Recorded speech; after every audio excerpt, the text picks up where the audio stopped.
we'll be conducting insulation testing on compressor. So that's this is VSD compressor, driven compressor. So we'll just need to disconnect the line coming from the VSD, so will not affect. So we'll set our sun to 500 volts. Then we'll just release. All right, then we'll do one by one.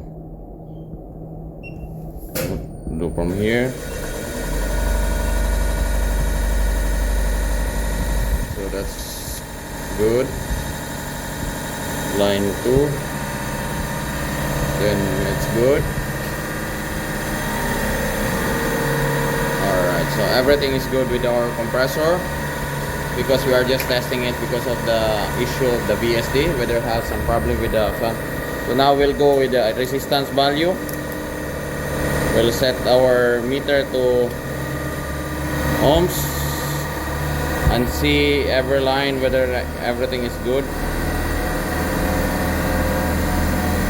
Yeah, so we have a good resistance value. Alright, so compressor is good. So we have problem with our inverter. Alright, thank you.